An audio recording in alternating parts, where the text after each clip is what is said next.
Bonjour tout le monde, bonjour Catherine. Salut Pablo, salut à toutes et à tous.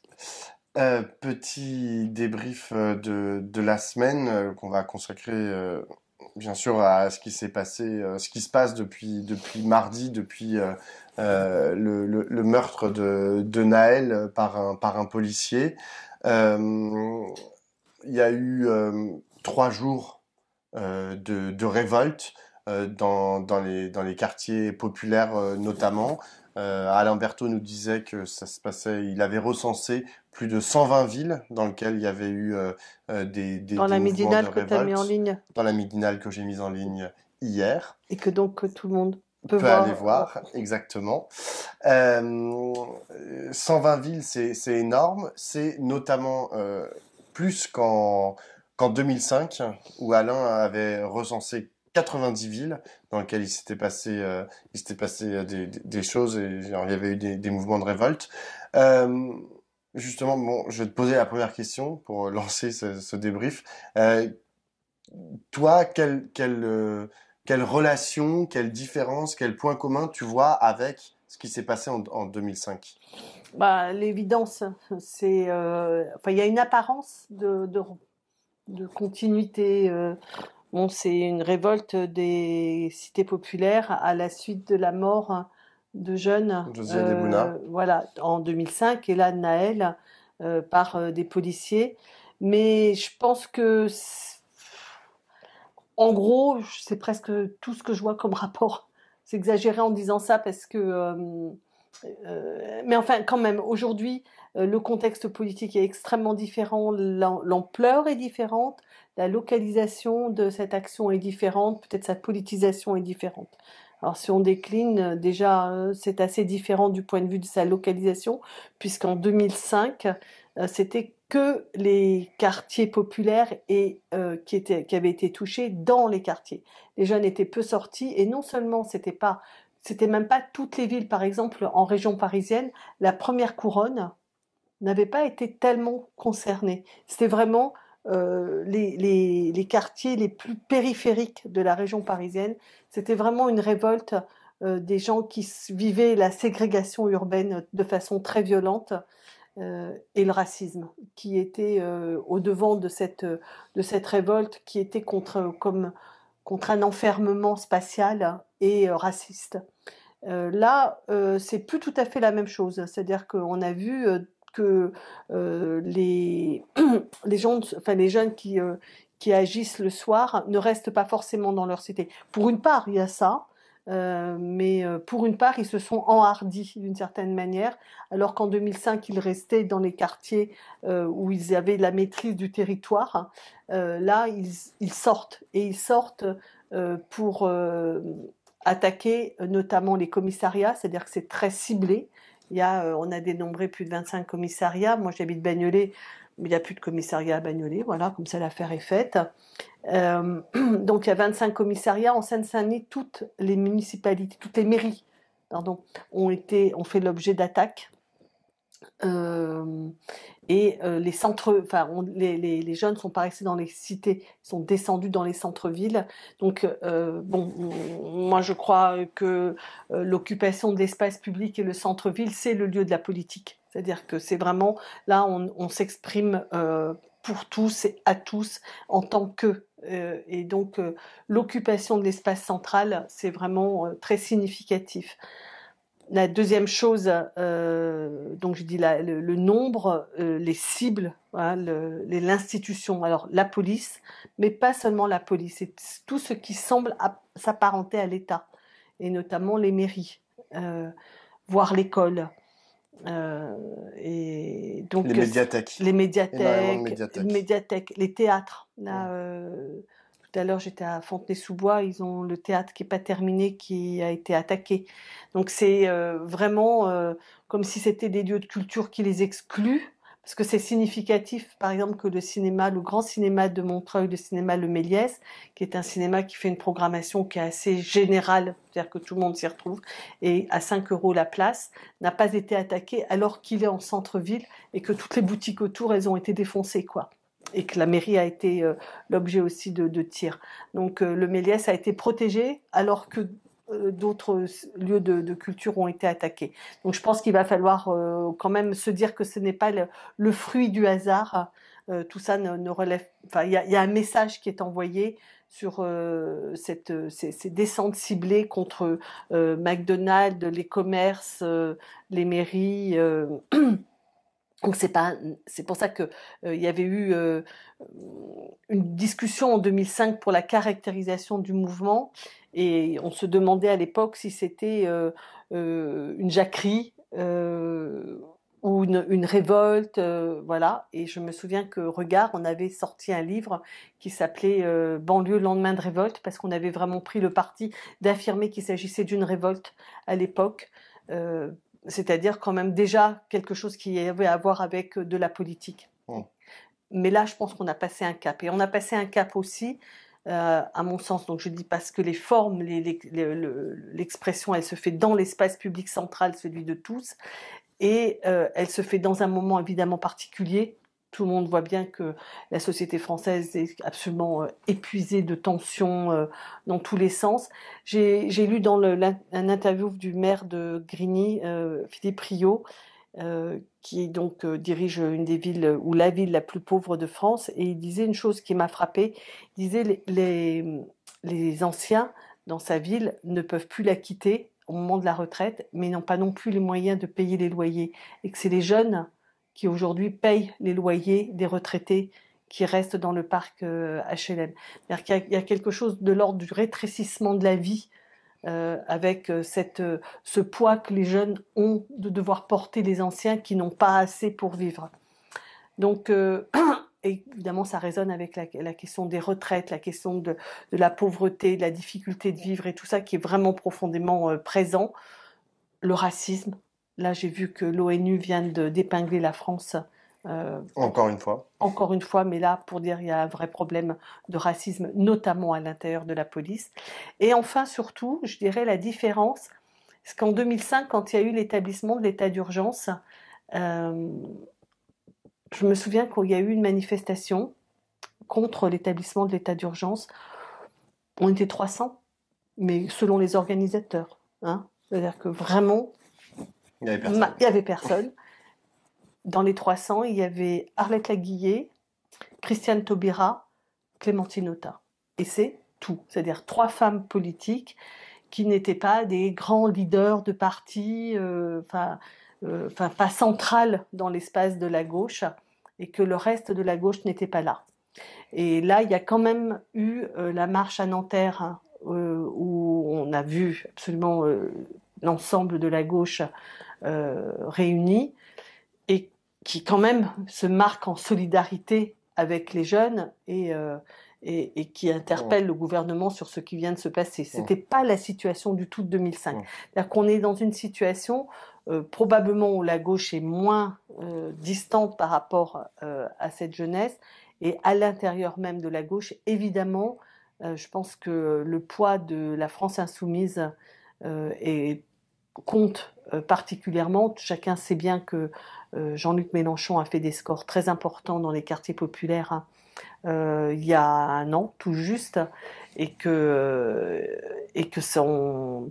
sa parole pèse, et elle est aussi en adéquation avec une conscientisation, une conscience politique dans les quartiers populaires qui probablement a mûri, s'est ancré, s'est développé. Petit bémol, c'est que, petit bémol, pas par rapport à la France insoumise, c'est que je pense qu'on mesure mal le niveau de racisme et de souffrance du racisme que vivent cette jeunesse. C'est-à-dire qu'il y a un parallèle qui est fait en disant depuis 2016, il y a, le peuple français s'est retrouvé confronté aux forces de l'ordre et donc prend conscience de la violence de la police. Je pense que c'est une conscience qui n'est pas allée au bout, parce que notamment la question du racisme de cette police et en fait de sa fascisation n'est pas complètement, à mon avis, perçue, vécue par tous. On sait qu'ils nassent, qu'ils gazent, qu'ils frappent, qu'ils mettent en garde à vue, etc. Mais ce qui s'est passé, de se faire braquer avec un pistolet en disant je vais te shooter, quand même, c'est pas Mm. quelque chose que le mouvement social connaît, quoi. Mm. C'est à la M- bonne m- heure, hein. moi, je dirais aussi que je pense que la colère qui avait trouvé une expression particulièrement virulente en 2005 dans les révoltes, en vérité, elle s'est jamais tue. Il y a jamais de solution qui a été apportée, il Oh, y a c'est jamais de clair. perspectives qui ont été apportées, et que il y a eu en fait des soubresauts en fait à cette colère. Et là, elle retrouve une nouvelle acmé dans son expression. Mais en vérité, avant, c'est juste qu'elle était sourde et elle était intériorisée peut-être et elle n'était pas aussi violemment expressive. Et ce que tu disais tu m'as dit au contraire, elle a même été aggravée. Mais c'est vrai, c'est-à-dire que quand on regarde ce qui s'est passé pour les quartiers populaires entre 2005 et aujourd'hui, il y a eu la seule chose entre guillemets positive, c'est qu'il y a eu la rénovation d'une partie du bâti urbain. Je dis une partie, pas tout, mais il y a de l'argent en tout cas qui a été donné via l'Agence nationale de rénovation urbaine, qui est Mm. la plus grosse agence de l'État. Il y a de l'argent, voilà, qui a été des milliards qui ont été pour refaire les bâtiments, etc. Ce qui n'est pas négligeable du Mm. tout et genre il faut le prendre en considération. En revanche, et il y a eu quelques transports aussi qui ont été développés parce que tu parlais de la spatialisation et ça c'est important. En Oui, revanche, sur...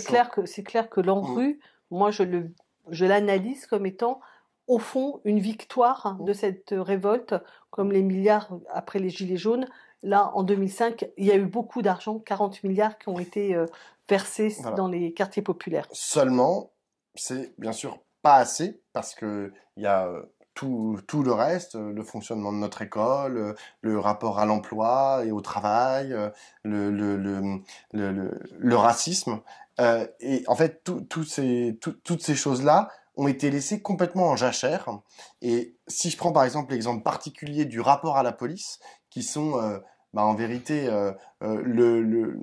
lorsque vous même lorsque vous vivez genre n'importe où, en fait, un des rapports premiers que vous avez avec des agents de l'État, c'est via la police. Moi, par exemple, lorsque je me balade, je rencontre rarement des agents de l'État, à part, parce que quand on va plus à l'école, à part la police dans la rue. C'est les seuls que je vois véritablement. C'est eux qui sont présents, en fait, de façon démonstrative, on va dire, sur tous les territoires. Et lorsque le rapport à ces agents de l'État est violent et mu par du racisme systématique, etc., bah, nécessairement, votre rapport à l'État en général va être très perturbé, va être très, comment on dit, conflictuel et va poser problème. Et ça, la question de la violence de la police n'a jamais été une question qui a été posée ni par les pouvoirs publics, ni par la police elle-même, parce qu'on pourrait se dire, oui, mais on pourrait se dire, Mm. il pourrait se poser la question. Moi, c'est ça, franchement, c'est ce qui me fait le plus de mal, c'est que on pourrait dire, bon, bah voilà, on a des institutions racistes, comme je prenais l'exemple avec toi, Catherine, hier, de l'école. L'école, lorsque Bourdieu a commencé à écrire sur l'école, mais c'est pas le seul, hein, il a commencé à critiquer l'école. Il a commencé à dire que c'était à l'école était un outil de la reproduction des inégalités sociales, etc. Toute la gauche a commencé à reprendre ce refrain, à utiliser les travaux notamment de Bourdieu, euh, y compris les professeurs, y compris les gens qui faisaient vivre l'école, les enseignants. Ils le disaient et ils essayaient et ils essayent toujours de travailler cet outil pour qu'il ne soit plus pas un outil de reproduction des inégalités sociales. Et je suis choqué de voir à quel point il est impossible pour le corps policier de travailler ces questions. C'est-à-dire que lorsqu'on leur dit mais le racisme, ils se mettent à hurler. Je sais, j'ai sans arrêt en face de moi sur les plateaux télé, les syndicalistes policiers, ils ne veulent pas en entendre parler. Lorsque il y a des autorités indépendantes comme le défenseur des droits qui commencent à ou l'ONU dont Mm. tu parlais, qui produisent des rapports hein, qui sont dûment argumentés. Ils envoient ça hier sur les plateaux lorsque je citais la défenseur des droits qui avait fait un rapport sur le racisme systémique de la police. Il me disait non mais celle-là c'est l'idiote utile des islamo-gauchistes. Enfin c'est quand même ça qui m'a été dit Mmh. sur le plateau. Mmh. Donc je suis là, on ne peut pas avancer en fait tant qu'il n'y a pas de prise de conscience par les agents eux-mêmes, on ne peut pas avancer. Et le problème c'est que derrière les pouvoirs publics ne veulent pas avancer non plus. Et c'est là, ouais, que pour finir sur la politique, il y a aussi un problème de ce qu'ont proposé les hommes et les femmes politiques qui se sont succédés au pouvoir depuis 2005. Bon, il y a eu la droite, il y a eu la gauche hein, avec François Hollande, et puis maintenant il y a Emmanuel Macron, mais tous, en fait, quand on regarde les lois liées aux questions de sécurité, sans arrêt, on va vers plus de pouvoir accordé aux policiers, plus de défense de leur corporation, des politiques de maintien de l'ordre qui sont de plus en plus agressives.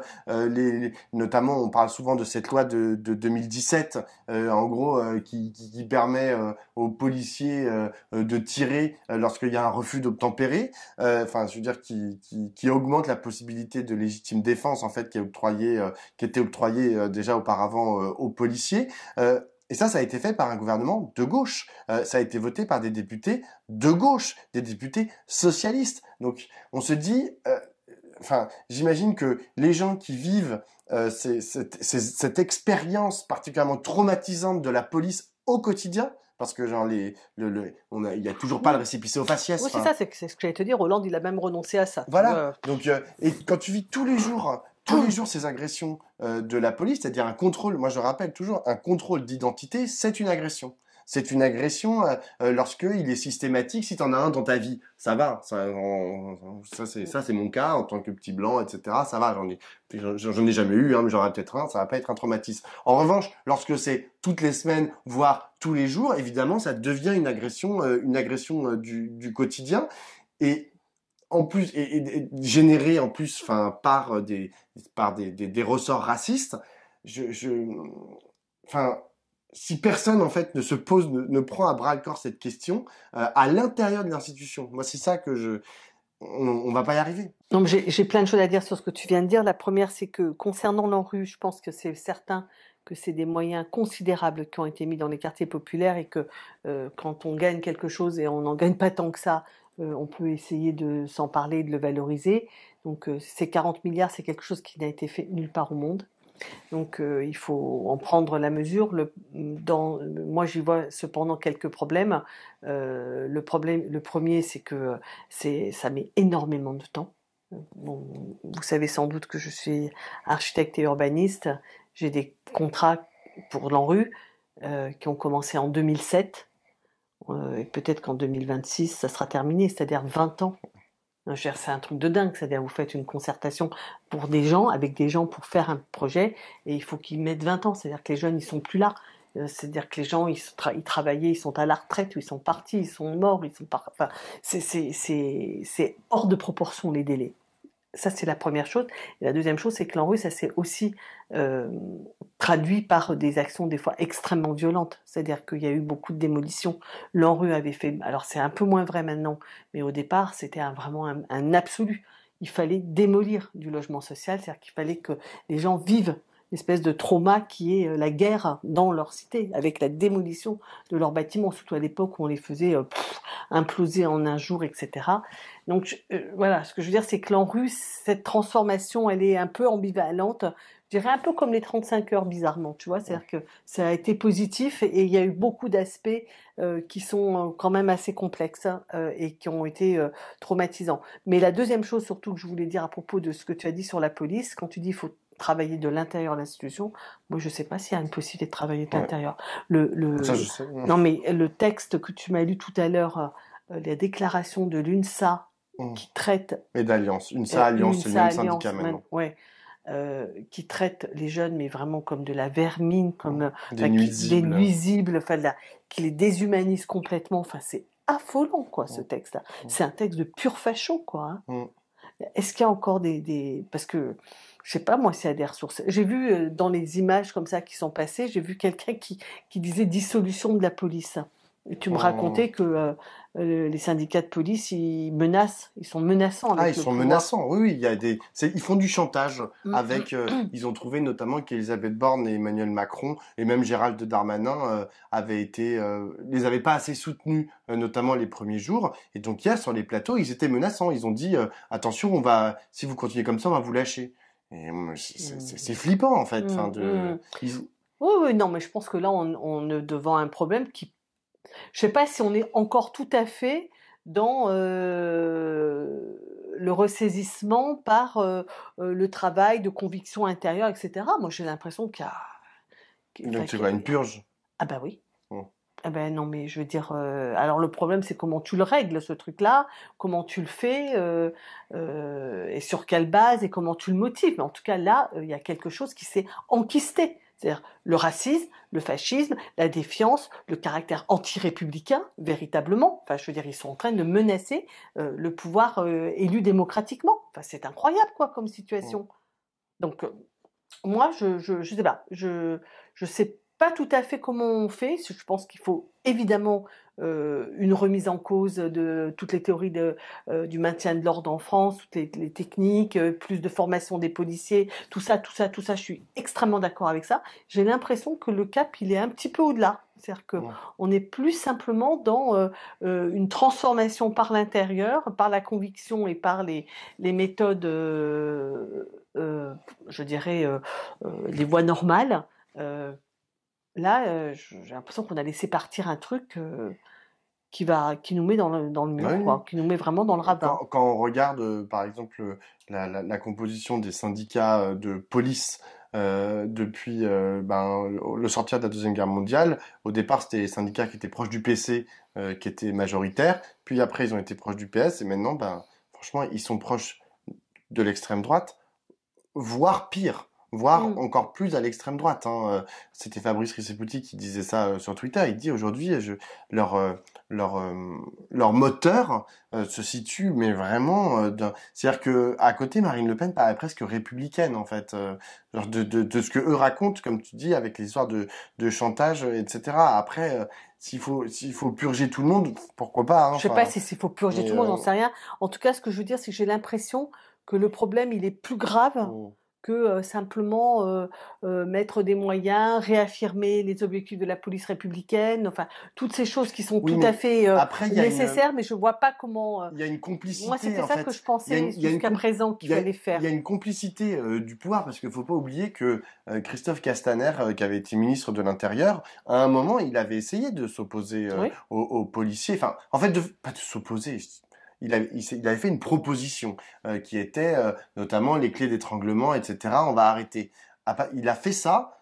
Genre 2 mois après, il était lourdé. Il Bah était oui. échangé parce que les syndicats de police avaient eu sa peau. Bah oui. Donc il y a Donc, une complicité du pouvoir. C'est-à-dire que on leur a cédé. on C'est ça leur que a tu veux. cédé, Oui, tu mais ce que je vois. veux dire, c'est que d'accord, il y a une complicité du pouvoir dans un rapport de force extrêmement dur. C'est-à-dire Hum, qu'on a un corps, le corps des policiers qui est devenu, enfin, qui revendique le droit de tuer, quoi. hum, hum. Parce- tu Oui, vois, les clés mais d'étranglement, enfin, hum, la question s'était posée quand il y avait eu cet homme qui avait été étranglé par les policiers hum, sur la rue, là, il y a deux hum, trois ans. Et c'est à ce moment-là que la question se pose. Et tous les syndicats de police, et là, aujourd'hui, tous les syndicats de police qui affirment leur solidarité avec leurs hum, collègues. hum. Enfin, c'est. Ouais, non mais Non, il y mais a. comment c'est possible, quoi?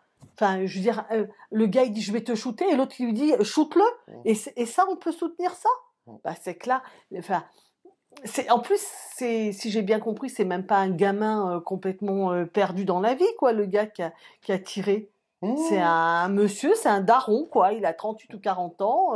Enfin, je veux dire, il Alors, vient de pas si je de puis me démarrer dans le permettre, métier, quoi. je veux pas du tout les défendre, mais ils sont, non, non, mais ils sont pas solidaires avec avec ce policier-là. Hein. Justement, ils le pointent du doigt en disant, bah oui, effectivement, déjà c'est à la justice, il y a la présomption d'innocence, Bon, etc.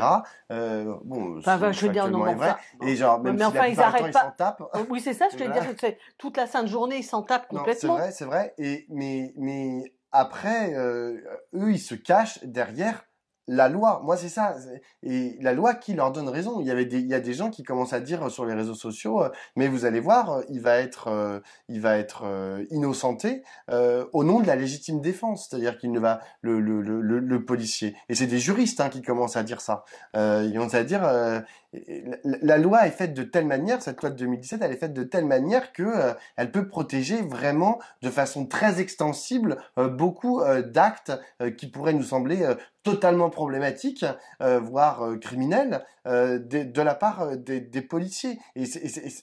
Mais encore une fois, c'est dans la loi. Et moi, c'est ça qui me fait encore plus de mal. C'est-à-dire que c'est l'expression de notre volonté générale qui a été exprimée en 2017 et qu'on se traîne toujours aujourd'hui comme un boulet, qui leur permet de s'exprimer ainsi. Après, il y a un autre problème, c'est la parole des policiers. Et moi, là, il y a une vraie réflexion à avoir sur c'est qui tous ces syndicalistes là qui passent leur temps sur les plateaux télé et à faire des tweets à n'en plus finir, d'une violence et d'une virulence et d'un racisme et d'un tout ce que vous voulez d'horrible. Et ces gens-là sont validés, bon, par le champ médiatique, mais ils sont aussi validés parce qu'ils font des scores dans les élections Bah oui. internes énormes. Oui, mais Oui, un en plus, vrai, c'est un corps qui vote, hein. exactement. Mais se pose la question de, on dissout les soulèvements de la terre, on dissout, je sais pas quoi. Honnêtement, vu ce qu'ils racontent, vu le chantage qu'ils tiennent, comme tu l'as dit tout à l'heure, à l'égard des politiques, mais se pose la question de est-ce qu'on les laisse être des syndicats genre dire tout et n'importe quoi alors qu'en plus ils ont une place importante. Tu vois, c'est comme l'armée. Tu sais, dans l'armée, on les entend pas comme ça dire Ils tout n'ont et pas le n'importe droit. quoi. Ben voilà.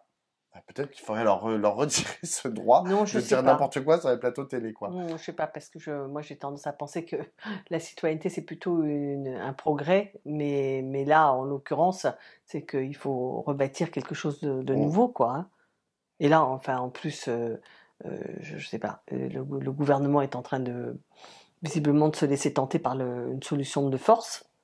C'est plus que ça. Moi, hier, sur les plateaux, il y avait les syndicalistes policiers m'expliquaient. Alors, dans un premier temps, on était dans la désescalade. Ça, c'était pour la première nuit. Ouais, ouais, Et maintenant, on montre les muscles. C'est les termes qu'ils ouais, ouais, employaient. c'est On ça. montre les muscles maintenant. On sort ce que Elisabeth Borne vient de Les décider. blindés. Voilà, on va sortir Les blindés de la BRI. Il y a 28 blindés de la BRI. Hier, il y en avait deux qui étaient sortis. Un à Nanterre, un à Lille. Et ce soir, ils en sortent 28 sur le territoire français. Des blindés de la BRI qui ressemblent vraiment à des des véhicules de chars. guerre, Ouais, à bien des sûr. chars de guerre. Enfin, Mm. et d'ailleurs, toute la rhétorique guerrière qui est employée dans le communiqué des syndicats de police Alliance et UNSA, cette rhétorique guerrière, on l'entend aussi dans la bouche de certains politiques du gouvernement, enfin du parti présidentiel ou de la droite, et elle est hyper problématique parce que s'il y a guerre, si on considère qu'il y a guerre, ça veut dire qu'il y a ennemi. Et s'il y a et là, en l'occurrence, les ennemis, bah, c'est des ennemis de l'intérieur. Mm. Et on ne peut pas considérer que Bah, nous sommes en guerre. C'est c'est impossible. pour ça que je me souviens encore de cette discussion en 2005 quand, en tout cas, Regard et on n'était pas beaucoup à avoir dit non à l'état d'urgence. C'était qu'en fait, précisément, l'état d'urgence avait été, la dernière fois que ça avait eu lieu, c'était pendant la guerre d'Algérie. Ça veut Mm. dire qu'on considérait vraiment les banlieues et leurs habitants comme des indigènes qu'il faut mater.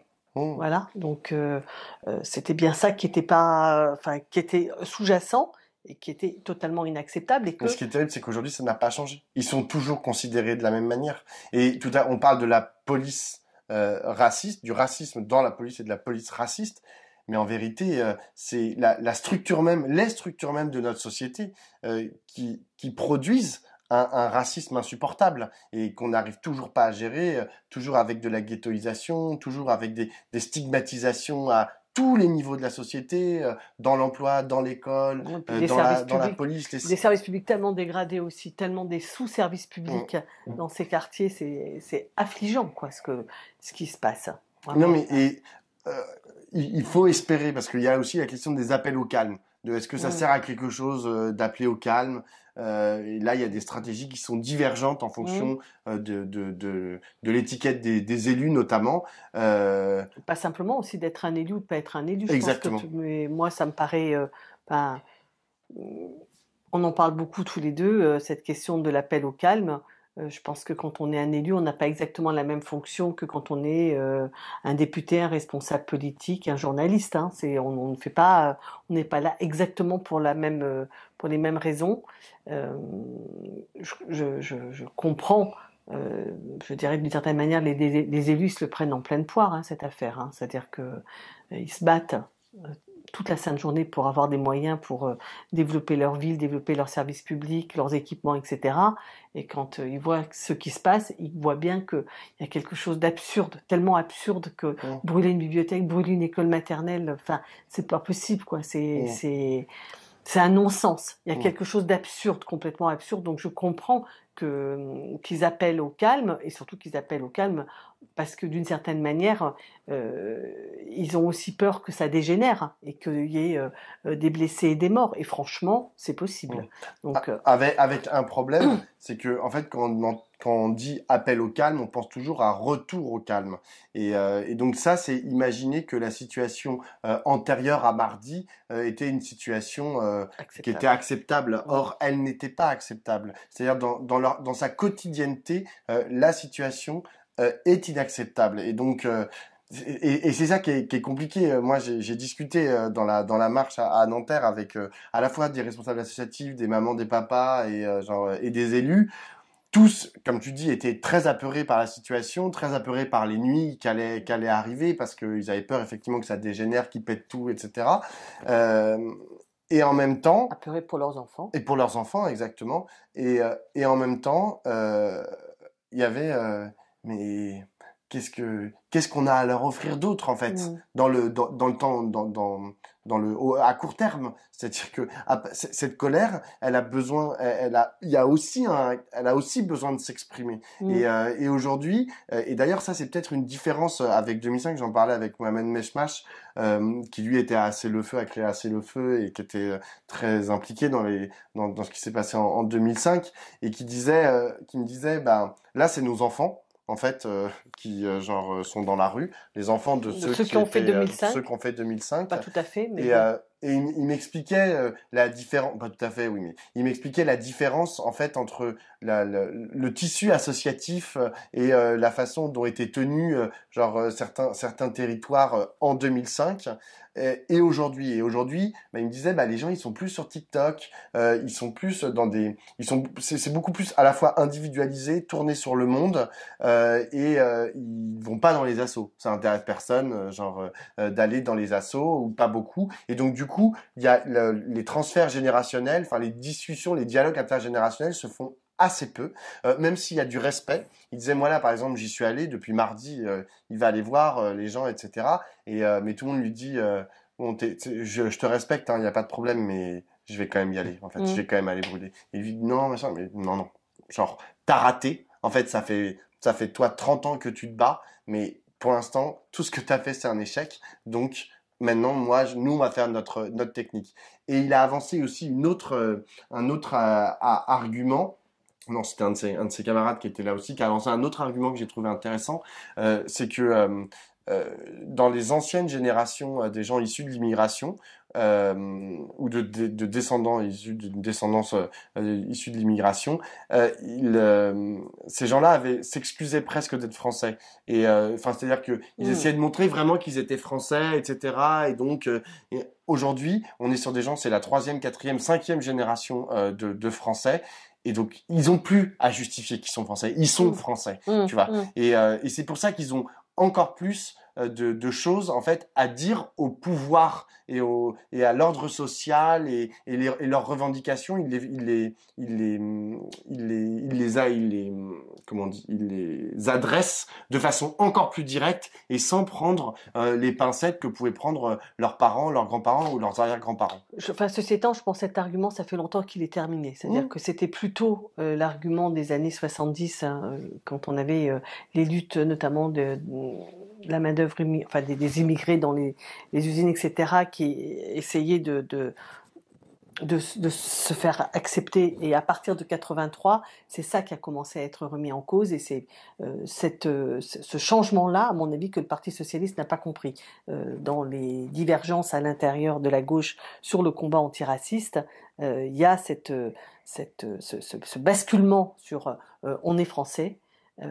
Et non pas touche pas à mon pote, quoi. C'est-à-dire que les socialistes, ils sont là, touche pas à mon pote, c'est-à-dire dans un point de vue paternaliste et qui désigne l'autre comme un étranger. Alors que ceux qui ont fait la marche pour l'égalité en 83, ce qu'ils disent, c'est la marche pour l'égalité. Nous sommes vos égaux. Et nous sommes vos égaux parce que nous sommes français et on chantait Douce France.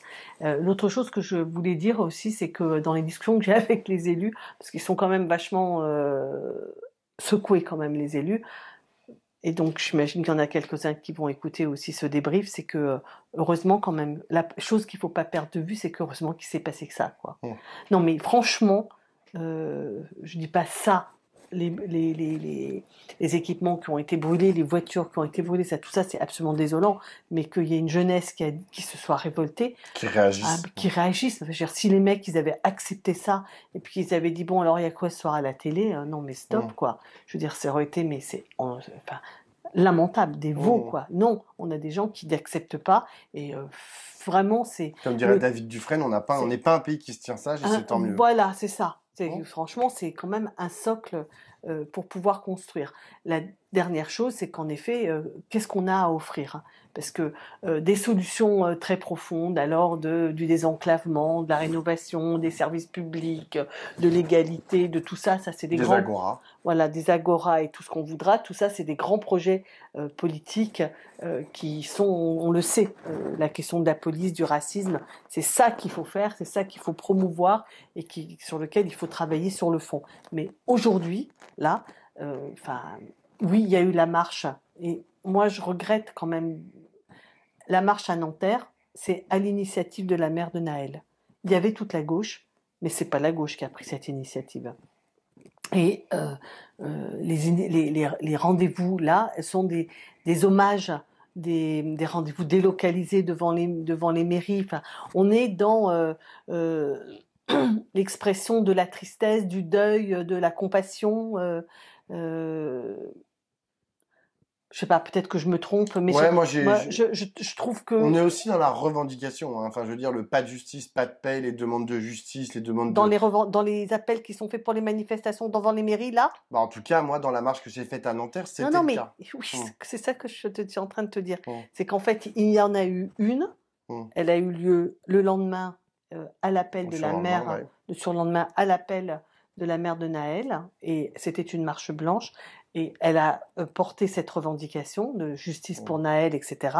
Mais depuis, maintenant, qu'est-ce qui est appelé? Ce qui est appelé, c'est à des rassemblements devant les mairies. Je suis certain qu'ils vont tourner ces rassemblements comme cette marche.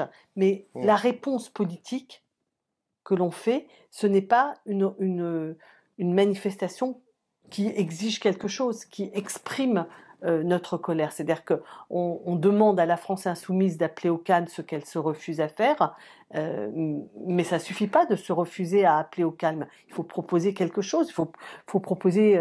voilà, pour moi, il y a un rendez-vous à donner qui manifeste